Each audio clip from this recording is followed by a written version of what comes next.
And we're live back with another episode of the Podcaster Nation. And I know it's another episode for you because you just finished listening to the last one and now you want more. And we have more for you right here. Folks, this is the podcast that is about podcasters.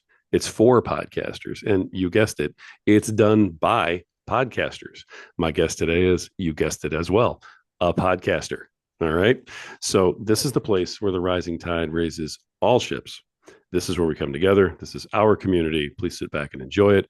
We have a wonderful guest today. She and I are already clicking in the pre-interview. I love the energy. I love it all. And let me introduce you to the host of The Modern Psychic, Naomi Haigh. Naomi, welcome to the show. How are you?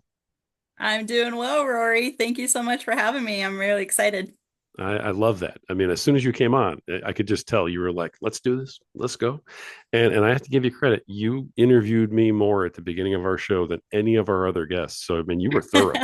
It Right on. was beautiful. All right. So Naomi, by profession, you are a psychic medium. All right. Yes.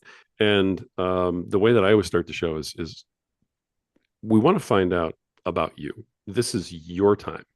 You're used to being behind the mic on the other side and always asking everybody else, about their lives. This is your chance to be on this side of it and to be able to tell your story. So I am very curious about when you realized you had the gifts that you have, when they materialized for you, what that was like, because, I've heard several stories from folks about it can be jarring, it can be different. I mean, it's a huge adjustment to find out you have this and, what you're doing now. So go for it. Who is Yeah. Naomi Haigh? Oh, deep question. Well, thank you. Uh, so I wasn't always a psychic medium. My gift started in 2018.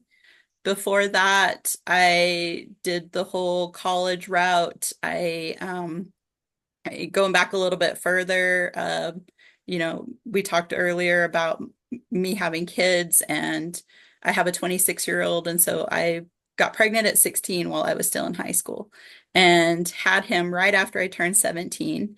But in high school, and so I was in 11th grade when I had my son at the end of 11th grade. And so all through my senior year, I had high school and baby and work. That's a lot. But but when I was in high school, I always just knew that I was gonna, I wanted to be like a corporate executive. I saw myself in a big office in a big city, with like the top office, the C-suites. And so I knew that education, or at least I thought education was going to get me there. And so I had my heart set on going as far as I could with education. Education always came easy for me. School always came easy for me, luckily. I could just take tests and pass A's, B's, and just without trying and no studying. And so I was like, cool, that's the easiest, quickest way, and that's the best way to get there, right? And so so even when I had my son, people were telling me, okay, I guess you need to quit and get a job. And I'm just like, I'm gonna keep going to school. And so I went through college.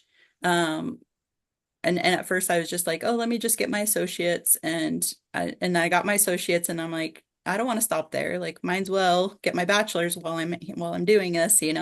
So got my bachelor's, and then I was like, well, might as well get my master's. So so I got an MBA, and then a little bit later I was like bored, and I was like, oh, let me just get another one. Like so so I have 4 degrees, and I had another master's in HR just for the heck of it. I wasn't even in HR. I had became a business analyst after I got my MBA, and in the technology sector in the banking, industry. And so very analytical job, very, detail oriented, and that's just how my brain already worked. I could look at a whole scenario of data and tell you what was wrong. Oh, that's wrong, that's wrong. That needs to go there, that needs to go there. And without having to comb through it all, without having to do a lot, it just stood out to me, and it was like, boom, boom, boom, there's your problem right there.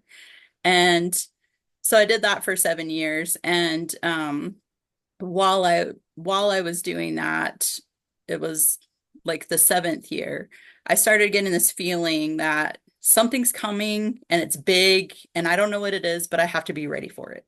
It was just this internal weird feeling. Before then, I had never really been into energy, anything. I'd never been into, um, psychic stuff or connecting with with past people that have passed on. Um, I maybe got my cards read a couple times, but then that was it, as far as that went. And so, um, and nothing really, I did feel like I saw the world differently, like since I was little, just, naturally people would talk about, again, like their problems or something. And I'm like, well, why don't they why don't they see that it's just this, like it's, or they would say something and I'm like, that's not true to them, like why are they saying that?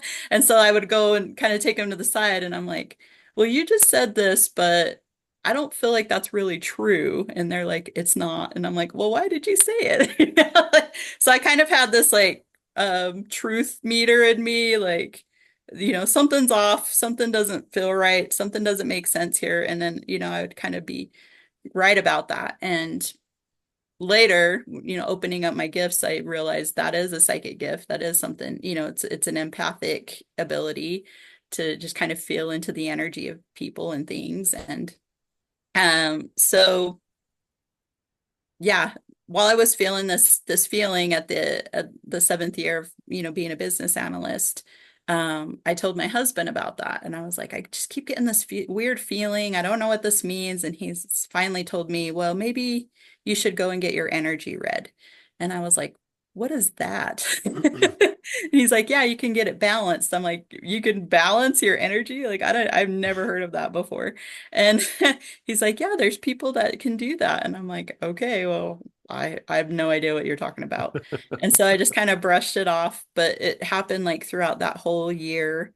And then the at the following year, the beginning of the following year, um, I had just been scrolling through this women's Facebook group page, for women entrepreneurs and business owners. And so I was just looking through and somebody posted that they were a Reiki master. And I was like, Reiki? What the crap is Reiki? Like, I'd never heard of that. And so I Googled it and I was like, energy balancing. And Energy. then, Yeah. yeah, like there's these healers. And I'm like, okay. And I was living in St. George, Utah at the time. And so I Googled Reiki St. George, and one person came up. And so I called and I'm like, hey, can I get a Reiki session? Like, what do you do? And they're like, you don't do anything, you just lay on a table. And I'm like, and then you're gonna like fix me, right? Like, I don't, wow, okay. But I was open. I was like, all right, well, let's see what this is. And so I scheduled an appointment for the next day. And that same day that I had learned about Reiki, that I'd scheduled an appointment, I also met my soon-to-be mentor, like on that same day.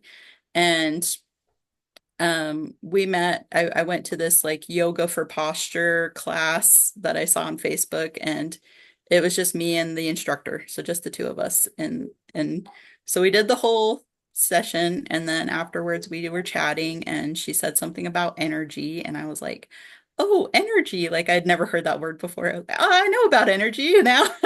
Reiki, there's something with Reiki. And she's like, yeah, I do Reiki too. And I'm like, oh, okay, cool. So she gave me her card for, the next yoga thing. And then the next day I went to my Reiki session. And um, for those people that don't know what Reiki is, yeah, you literally just lay on this table, and it's a Japanese technique that you kind of hover over your different chakra points in your body, and it helps to kind of move the energy within your chakra points, and that helps to kind of balance out your energy and helps you feel more open, more clear, helps you kind of move through hard emotions and things. This is what I learned later. I didn't know anything about it when I laid on the table. And so um, I was laying on my back and she just kind of hovered over, and I felt some tingles, and stuff. And it was just like this, like, really calm feeling. And I was like, okay. And then she's like, okay, I'm being told to have you flip over on your stomach. And from my experience, this is pretty rare. And so she started working on my back, and then all of a sudden it just felt like this massive energy just started forming like in the middle of my back. Like it was heavy. I started like sinking into the table more, and I was like, what is going on? Like I just felt this buildup of like energy coming out of my back, and I was like, what is this? What is going on? And then it got like stronger and stronger and stronger. I couldn't move. I just telling myself, just breathe, just breathe. I don't know what the hell's going on. Just breathe. Like, and um, and it felt like this huge tornado that, and it stayed for a while, and then it finally started subsiding, and then I could feel her hands, just kind of closing because she actually had like touched a little bit, and so she kind of closed it, and then I turned around really quick, and I'm like, what was that? And she's like, oh, that was a lot of energy, and I'm like, I need to know everything about what just happened. I need to know because I don't know, and I need to know. Like it was my brain that was just like, I need all that information. What do you got? Like I need data. Yeah. Wow. So, yeah. And so I asked her if she taught. She said no, she wasn't teaching at the moment. And then I remembered the yoga lady, and I was like, oh, she said something about Reiki. I bet she would be my teacher. And so I reached out to her. She agreed to teach. And so I spent the next 6 months learning from her. I learned how to meditate. I learned about Reiki. I went through all the, certifications of Reiki. I learned how to connect to um, past loved ones, how to connect to spirit guides, um, all all through that time. And as soon as that opened up and I started learning, it just flooded in. There was just like this remembering, like my soul just remembered, oh, you can do this now, and you can do this now. And then more gifts started opening up for me. So when so a psychic medium is somebody that can connect to people's past loved ones. And the medium part is being the bridge between the spirit world and the physical world. And so we're the translators, so to speak. And Right. which was also something I did as a business analyst. A business analyst is a translator from the business part of a company to the technical part of a company. Wow. Because normally the business people don't speak the same language as the programming people, right? Like Right. programming people Yeah. speak programmese and business people speak English. And so so the business analyst has to translate, okay, this is what the programmese means and this is how how you can take it. So now I do that with spiritual and physical things. And so yeah, my mediumship opened up, and then I started practicing with people. I started offering sessions, both Reiki sessions and mediumship sessions. And that went on for like that first year. And then the following year, and so I was still working. The following year, um, I still kind of did it on the side, and I jumped more into my mediumship. So I started getting mentors for mediumship. It's a skill that you can build, Hmm. and you can strengthen it, you can fine tune it, you can get better at it. And so I found a mentor that he's originally from the UK, but he goes to different places around the world and does these workshops for mediums to learn how to build their skills. And so I signed up for a progressive workshop with him where we met 3 times throughout the year for a week at a time. And we would spend 40 hours that week just practicing mediumship, like nonstop. We Wow. literally were in a group of like 13 people, and it was just practice, practice, practice for hours. Like and I learned how to do readings for an audience. And the way that he taught was called evidential mediumship. And so we learned how to bring forth evidence throughout the reading to show that this is how you can tell that we're connected to the person that we say we're connected to, rather than me just saying, oh, I'm connected to your brother or I'm connected to your grandmother. It's like I can prove, I can bring forth evidence to show that this is specifically your grandmother, not just any Hmm. grandmother. This is specifically your brother, not just anybody's brother, and if you have multiple brothers, I can narrow down which brother this is, and based off of evidence that I can bring forward. And so, because when this all opened up, at first I was like, well, this is cool, but then more and more things just happened, more and more things just started opening up for me. And then I'm like, okay, this is getting kind of real here. Like, I don't know if I can go back to the normal life, Like, but then I'm like, how? So I'm not going to tell people. I had a hard time telling people that I was a psychic medium at first because, it's like, well, I have an MBA and I'm a business, I'm a business analyst and I've got all these cool titles. Like, I'm not going to turn around and say, oh, and I'm a psychic. Like, that's just going to moot everything that I just did, right?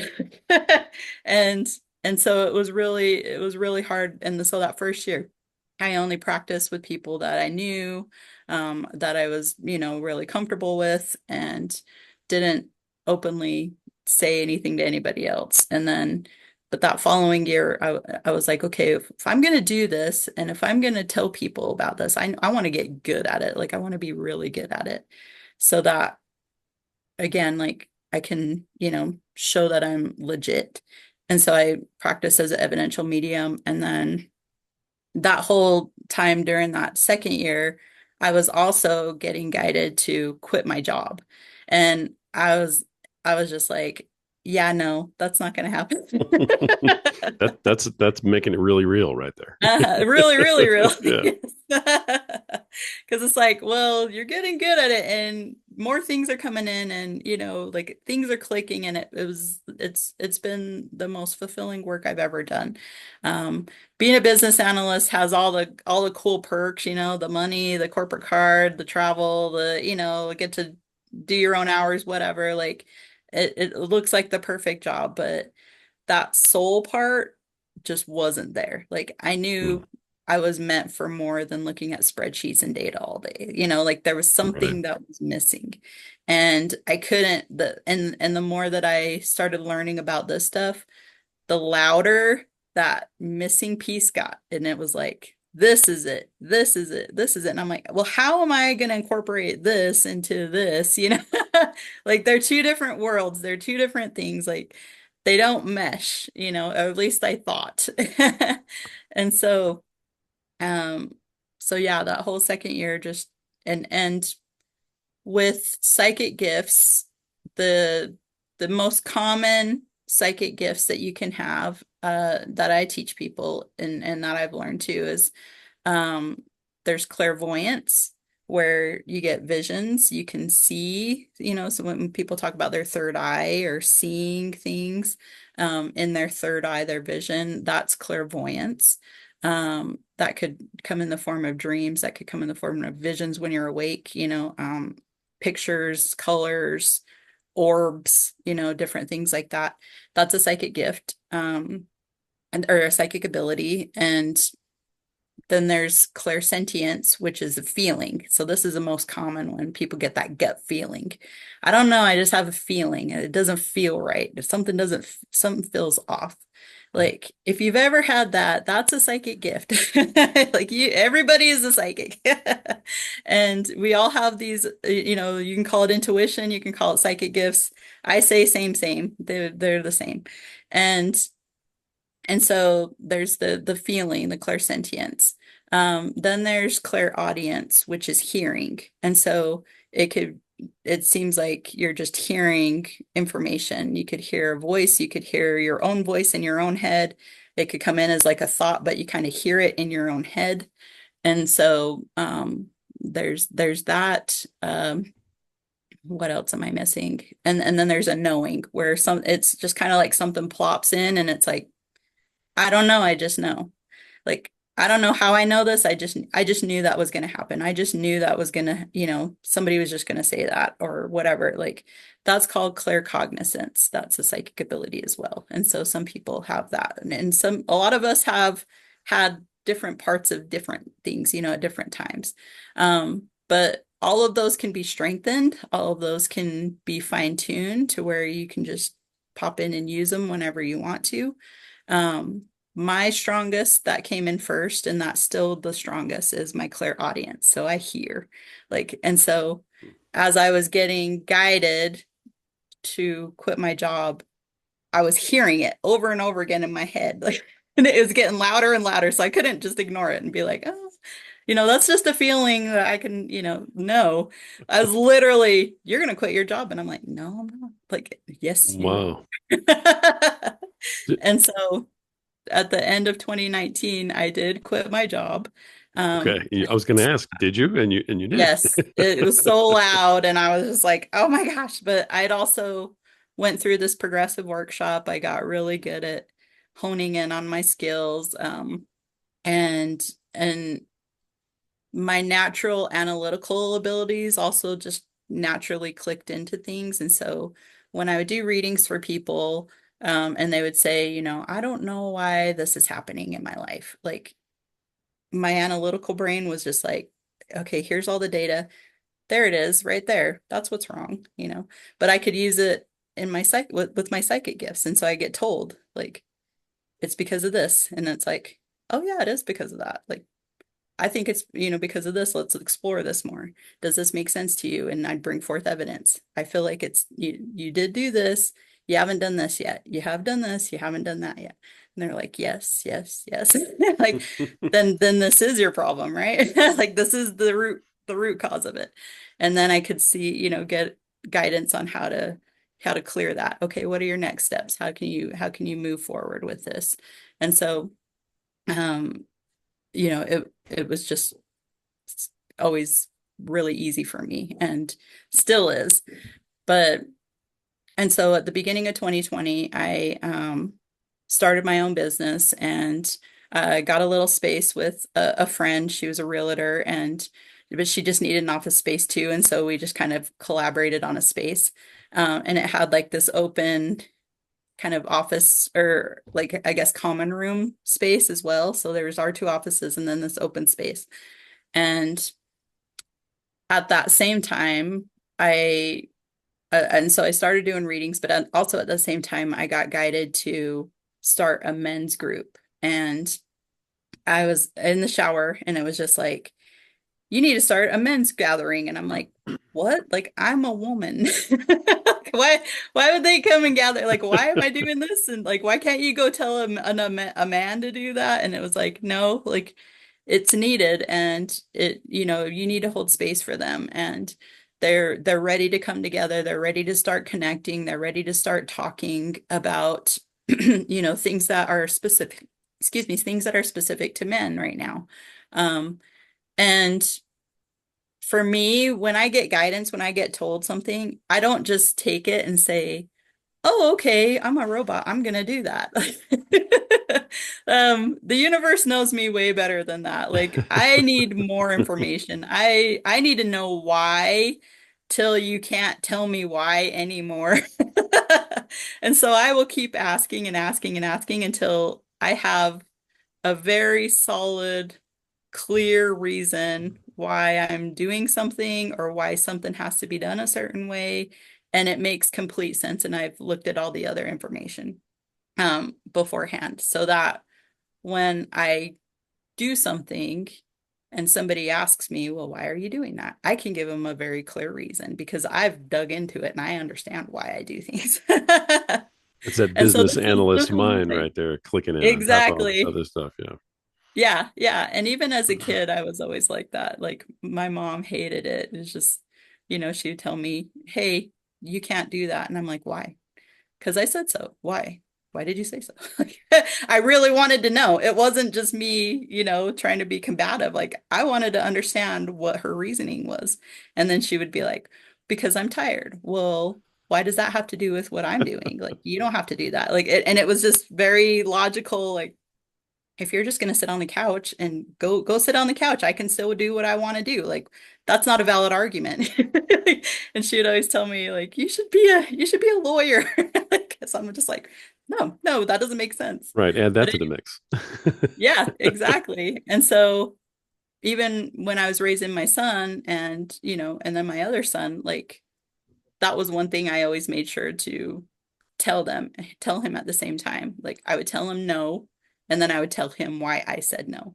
But it wouldn't be a very superficial because I said so, it would be, well, here's why I'm saying that. Logically, da da da da da. And then it was Sure. like, oh, and so he didn't have anything to argue with. Like he might not like it, but he understood why we were doing something. And I just feel like that's something that we should just naturally question. We shouldn't just go with, oh, okay, well, you said to do this, so I'm just going to do it, like that's just me.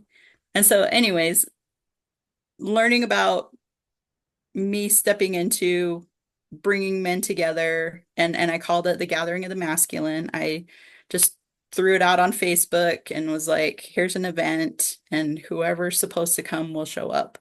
Um, when I was digging into why that was needed right now, and this was 2020, so this was, 4 years ago. It showed me it was like, and I meditate a lot, and so I get my answers in meditation, and so I kind of get these pictures, or I get these whole, this is why this is happening. Um, it was like for the last several years, we've been very focused on uprising the feminine, supporting the feminine, supporting females, women empowerment, girl power, which was definitely needed in our society. And, but it's like, but the pendulum's kind of going too far the other way now. And we cannot forget about the men. We cannot forget about the men. Like, it almost went into a toxic feminine, empowerment where we don't need you. We don't need to listen to you. We don't need anything from you. We don't need to involve you in this. We got this. We're running the world now. You had your turn, now it's our turn. It was an extreme Right. shift in the pendulum. And it was, spirit was just telling me, no, that's not what we're trying to do here. It needs to be a flow. Both sides are needed. Both sides are needing to come together to collaborate. Like we need to coexist on equal grounds, more equal grounds. And so the feminine is important and the masculine is important. And so because we've been, we have all these groups available for women right now, to come together, to support each other, to feel supported. We've lost sight of the men coming together. The men don't gather. The men are trying to support the women. I'm showing my support. And so, but the men need support too. The men need to come together. The men need to talk through things. And more and more people that can hold space for that is going to be better for everybody. And so it doesn't matter if you're a woman, Naomi, you need to hold space for this. Like, because you're listening and we're here to show you that you can do it. And so I did. I put the Facebook group out there, or the Facebook event out there, and I got about 15 men that showed up and had amazing conversations. Sorry, I have a lag in my video. Oh, you're okay. It'll catch up. But we just had some amazing conversations, and I hardly did anything. I held space. I started with a prompt to get them talking. And then they just took off. Like they wanted to talk about things that were important to them. They wanted to bring up topics that they've been wanting to talk to other people about for so long. And the level of conversation and the intelligence of conversations. And these were just it wasn't only spiritual men come, it was anybody that wants to be here show up. So we had all different kinds of men. There were people, there are a couple men that showed up in their construction clothes. And so it wasn't all just spiritual, but it was just men that were ready to have these conversations. Even if their wives were like, go to this event, they showed up, and they showed up to and they were ready. Everybody participated. Nobody was outed. Nobody felt like they weren't supposed to be there. Everybody was so happy that they showed up. So the next month we had another event, and it was like double that. Like almost 30 people showed up. And again, more and more great conversations facilitated. And um then the wives and the girlfriends started reaching out to me and they're like, "Hey, can we come too?" Like we've heard how amazing it was. They love this. I want to be there. They talked about these conversations that they were having and I want to listen. I want to be there. And so the following week, the third month, which was March 2020, I said, okay, let's bring the women in, but women, we are here to support the men.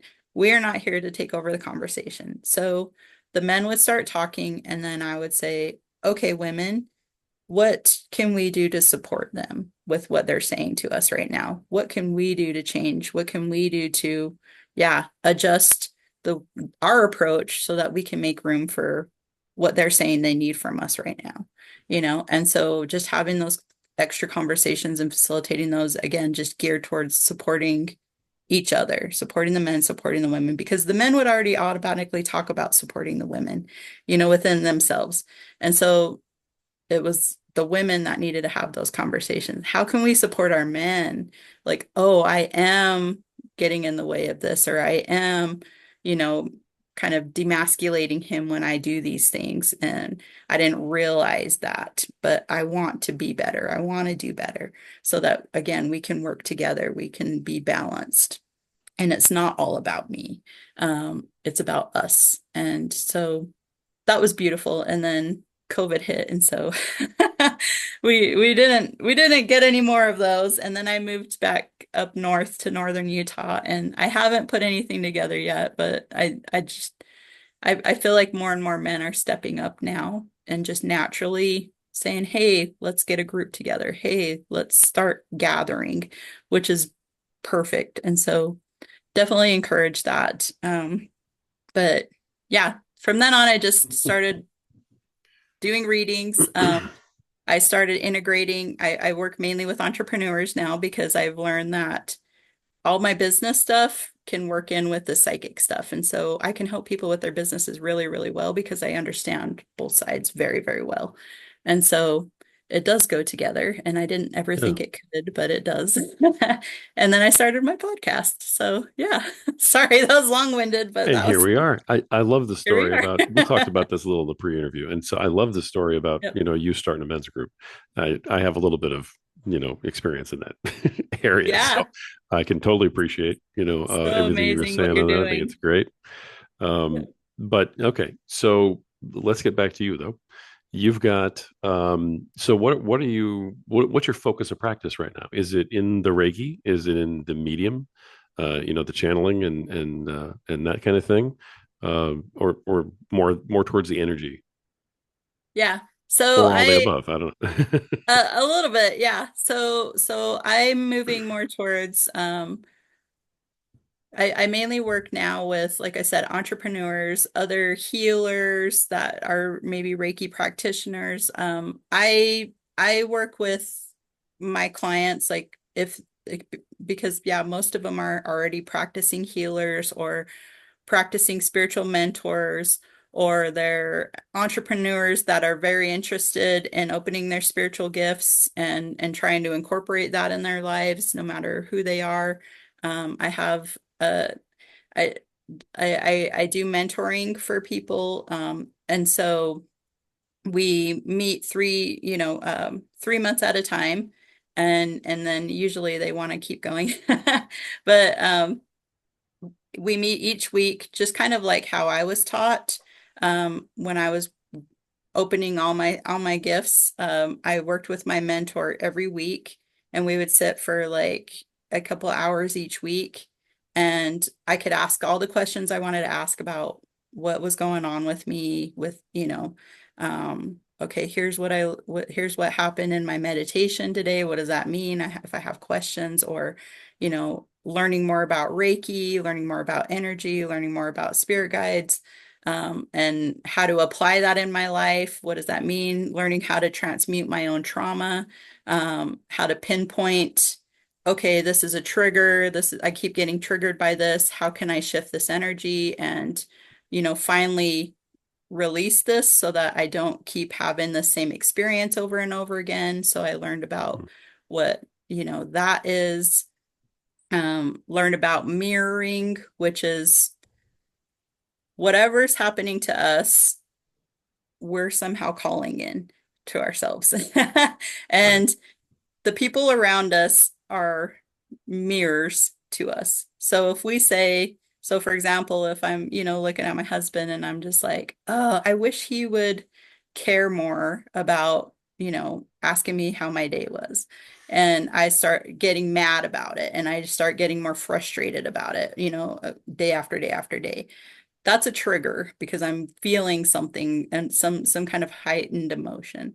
And I'm pointing at my husband, but he's just a mirror for me. And so really it's about coming back and saying, okay, everything I'm saying about my husband, why aren't you, asking me how my day is? Why aren't you, asking me how I'm doing? I'm really wanting that from myself. I'm really saying, Naomi, why aren't you checking in with yourself? Naomi, why aren't you asking yourself how you're doing? And so I'll go into meditation and I'll be like, okay, where am I not asking myself how I'm doing? And it's like, well, when's the last time you meditated? When's the last time you gave yourself a break? When, you're thinking about this person, you're saying, well, I have to do this for this person. I have to do this for this person. But my stomach's been hurting for 2 days and I haven't figured out why. Or, I keep walking on this foot and yeah, even though I know it's sore, like I'm still just doing it.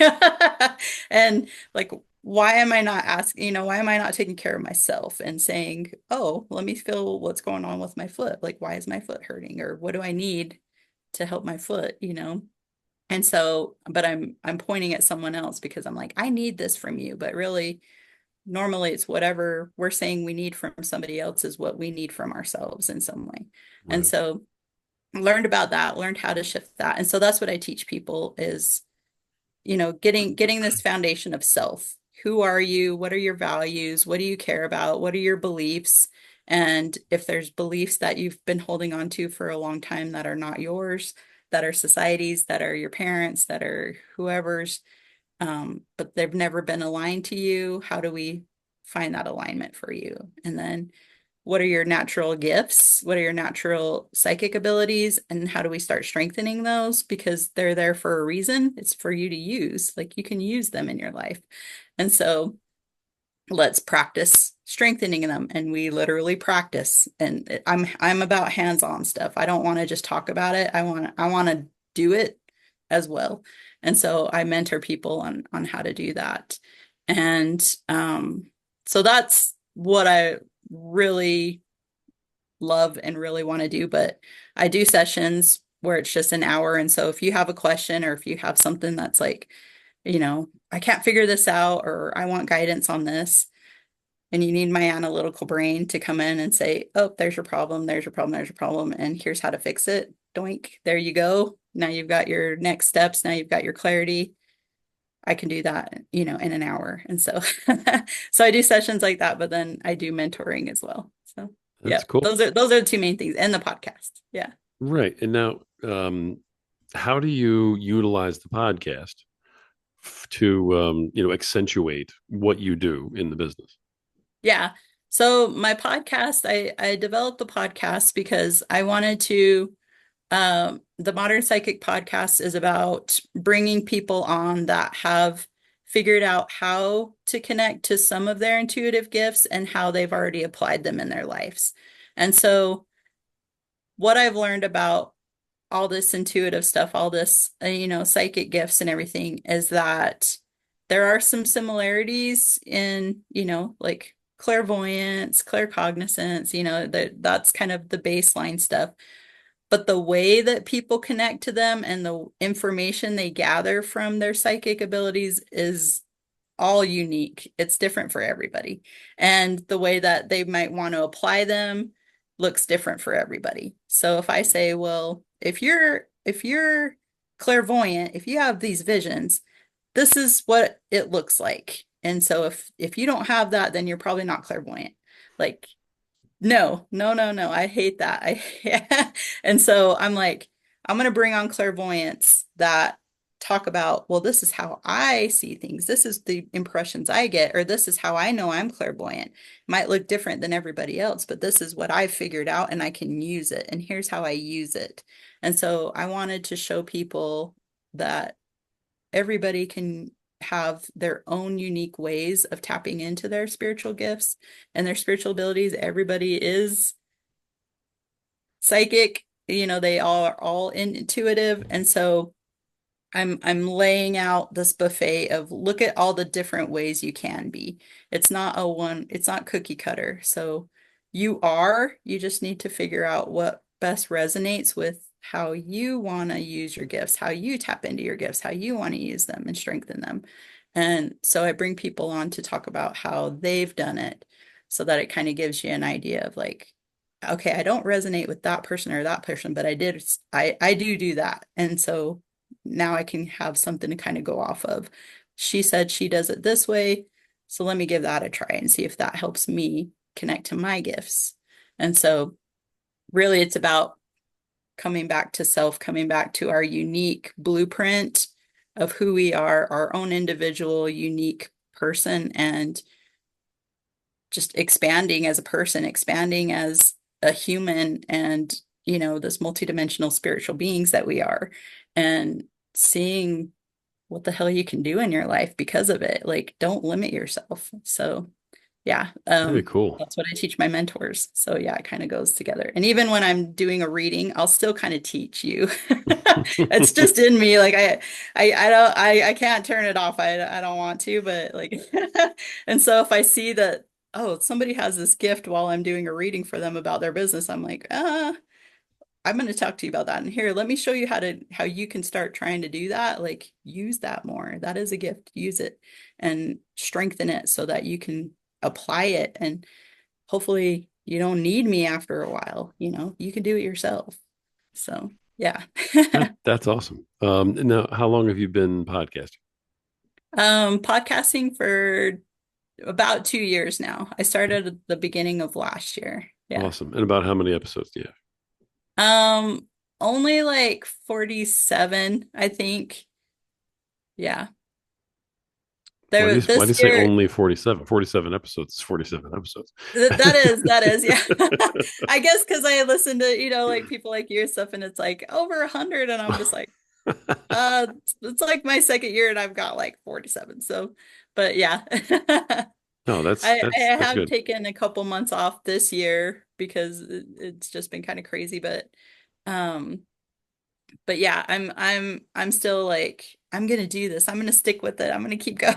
Like even if I just have like a month sabbatical, I'm like, nope, I'm not done. I'm still going. So yeah. It's never too late to come back to it. You know what I mean? So Exactly. that's beautiful. Yeah. Okay. Now, when you first got into it, did you spend a whole bunch of money on equipment and stuff, or did you just kind of grab what you had around? How'd you actually start podcasting? Yeah. Yeah. So I had a friend, well, she was actually I had hired her for kind of like a virtual assistant a little bit for my business, and then she started helping somebody else edit a podcast. And so this was like maybe 6 months before I started my podcast. And so she had been doing that, but then um my business was like kind of slow. And so she's like, I think I'm just going to do podcasting full time, like doing this editing podcast full time. And I was like, okay, cool, no problem. So we kind of ended our working relationship. But then a couple months later, I reached out to her and I was like, hey, I'm thinking about starting a podcast. Like, can I like hire you for an hour to just tell me whatever you know about it?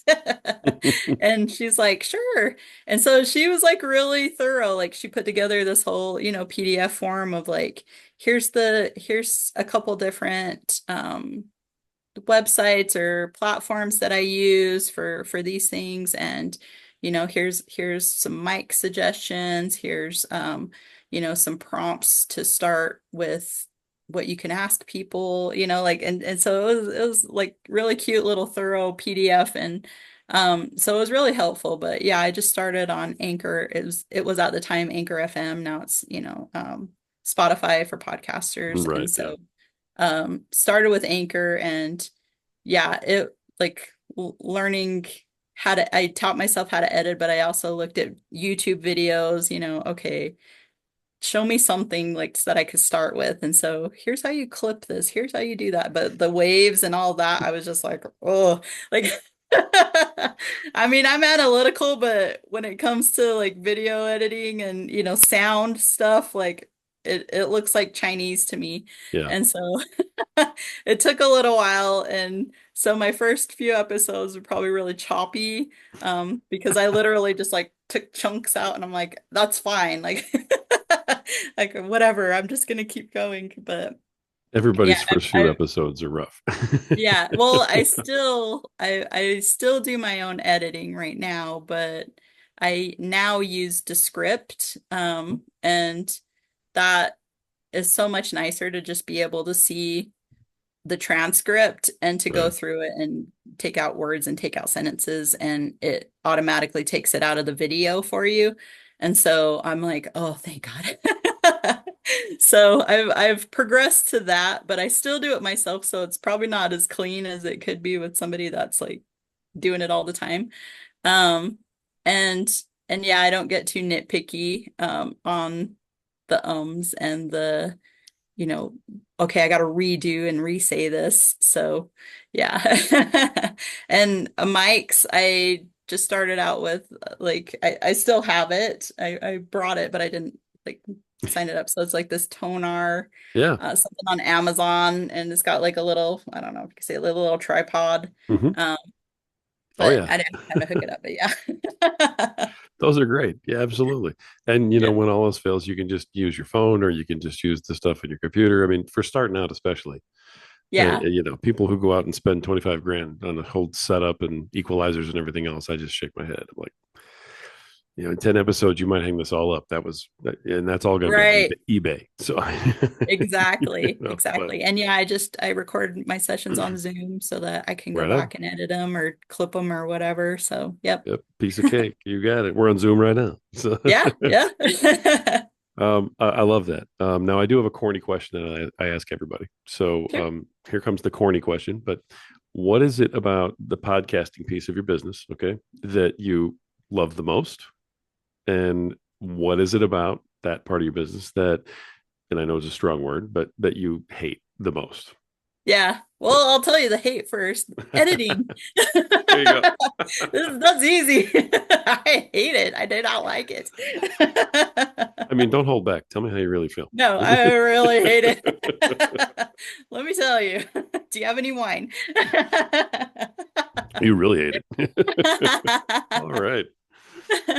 Well, like I said, with the descripting, and sometimes it's just the filler words where I'm just like, okay, like it has a thing where it's like remove all filler words, and I'm like, this is what I'm buying this for. Like, if I don't do it, use anything else in this, like, get rid of all those filler words so I don't have to go through and do it like I Right. did in the beginning. I was like, oh my gosh. Um, that and I wish that people that you interview would learn how to not jump in, so you don't have to edit it out.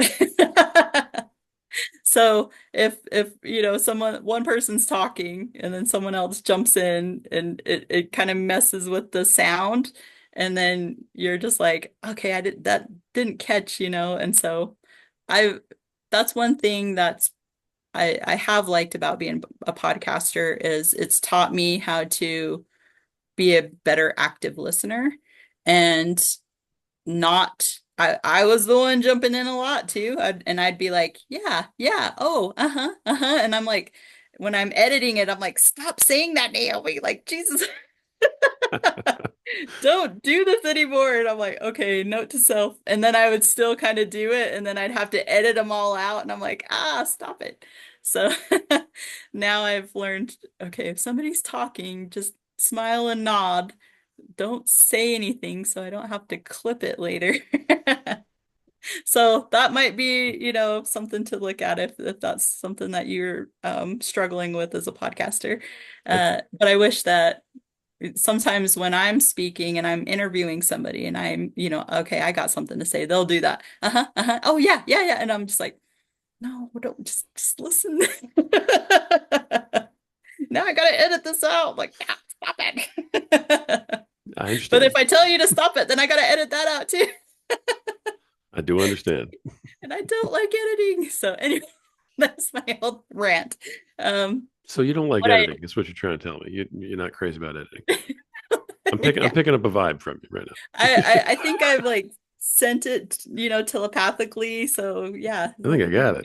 it. Good. All right. What do you Um, love? What do you love about podcasting?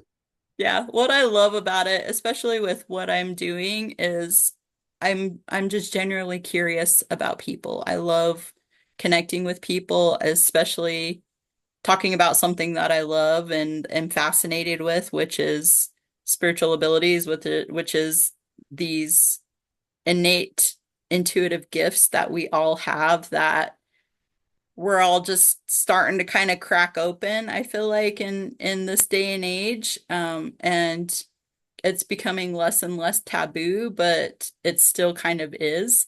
But all of us have it. It's like this Easter egg of amazing, awesomeness. It's the Pandora's box that's full of all kinds of cool stuff, not just the bad stuff. That's like it's good stuff.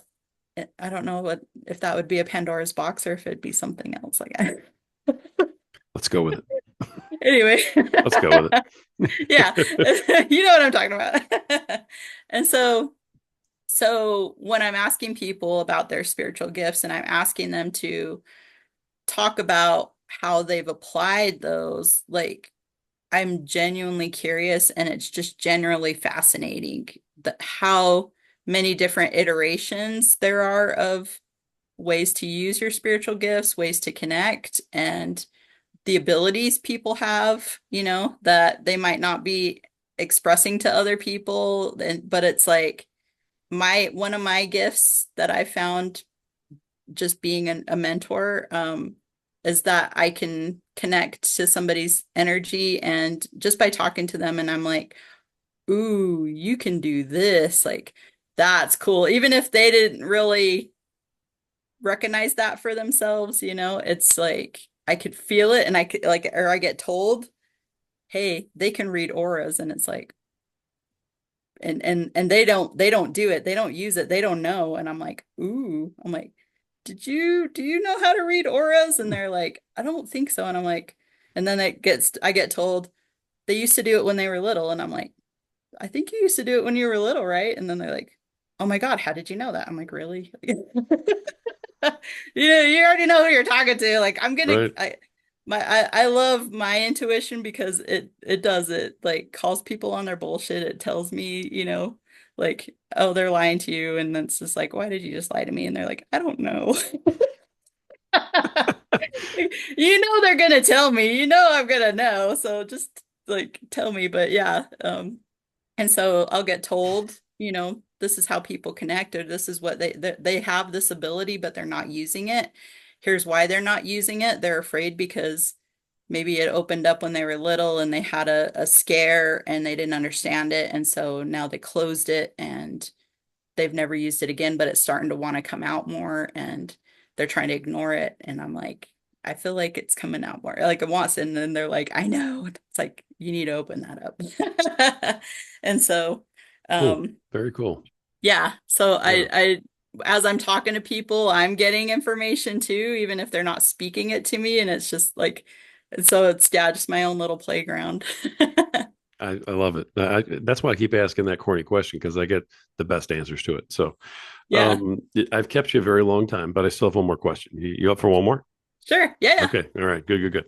I mean, you've been doing this a while. You're not brand new, and you've got 40 something episodes up there, and I mean that's something. You're doing it. You can tell at this point that you're in it, you love it, and it's going to be your thing.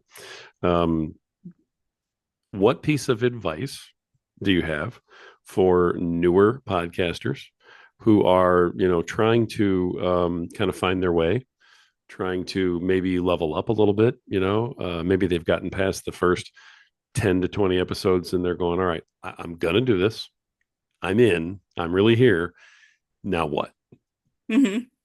Yeah. I would say definitely make it fun. Like when you start to overstress about it and you start to overthink it, then it becomes a job. It becomes a chore. It becomes, something that doesn't light you up as much as your original idea, And so stick with that original idea and have fun with it, play with it, like enjoy it. And so for me, when I bring people on, I kind of tap in and I'll think of a couple questions that maybe I want to ask throughout the whole episode.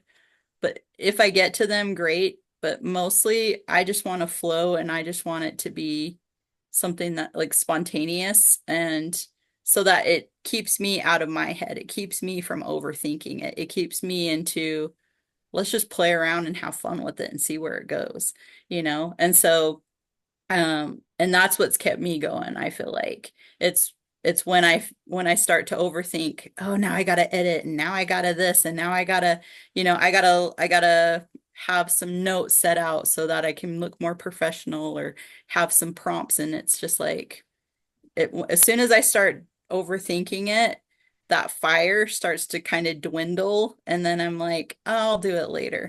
Hence why I've, kind of skipped a couple months is because I got in my head and I was like, I thought of it more as a job and okay, how do I make this my job so I can monetize it so I don't have to, whatever, like I want to get paid for this, but it's like just have fun with it, just enjoy it because people can feel that energy. People can feel when you're being authentic. They can feel when you actually care and you're actually interested in what you're talking about. And so this is something that I've, more recently learned, even though this type of stuff is something that I love, like even if it's something that you love, you started out loving, if you overthink it, if you overstress about it, it makes it so that you don't love it as much. And it's about remembering why you loved it in the first place and keeping that childlike curiosity and that childlike play in all the episodes that you do. So that's what I would say. I love that. That's great. That's fantastic. Thank you for that. Perfect. You're welcome. All right. Now I know that a lot of folks have been as enthralled as I've been in this story and in your story. If they want to contact you, talk to you about a reading, talk to you about coursework, anything like that, building their business, what's the best way to reach Naomi? Yeah. So I don't have like a website up yet. But I do have like a scheduling page and so it's just Naomi Haigh, my full name together, dot as dot me. And so Naomi Haigh dot as dot me. That'll take you to my offerings and you can book up an appointment with me, scheduling appointment or a discovery call for mentorship. And we meet on Zoom, so you can be anywhere. It doesn't matter where. And I record all of my sessions and I send you the recording link so that you can go back and watch it so you don't have to remember everything I talked about Good during deal. the session. Because I don't ever remember everything when I do get sessions from people. I'm like, okay, wait, I remember we talked about it, but what did we say? And so I like to have a recording and so yeah, I keep it on the cloud for 30 days so you can go back and watch it as many times as you want to. And when we do mentorship, I record all of those too, so that again, you can go back and listen to them and take notes and whatever. So That's awesome. yeah, so that's the best. Instagram, I'm at naomi.s.haigh, Haigh. And so that's my Instagram. I am on TikTok, naomi.haigh. And I do weekly energy readings on TikTok. And then my Facebook business page is Naomi Haigh LLC. So on Facebook. Yeah. And I'm going through and trying to pretty it all up because aesthetic is not my strong suit. So it kind of looks plain and it's like, okay, it's there, but whatever. I Everybody's love it. got. their I love stuff. it. We'll put those in the show notes too. But you always have those people who are driving down the road and want to like stop and contact you. So I want to make sure we got them out. Yeah, Yeah, I'll clarify some of that and make sure that we're good to go. But those will be in the show notes, folks. yeah. Naomi, anything else you want to throw out to the public before we go? I just want to say thank you so much, Rory. This is amazing, and I'm just excited that you created a platform for people that are podcasting, and it's cool to learn about other people's podcasts and why they're doing what they're doing. And it was an honor to be able to share that my story with you so that more people could understand why I'm doing what I'm doing. And so I just really appreciate all that. Thanks for that. No, I love having you on. So thank you very much for all that. All right, folks, this has been Naomi Haigh, the host of The Modern Psychic. And you've listened to yet another episode of The Podcaster Nation. Folks, this is our community. This is for you. This is for me. This is for all of us. This is the place where the rising tide raises all ships. So keep sailing, and we'll talk soon.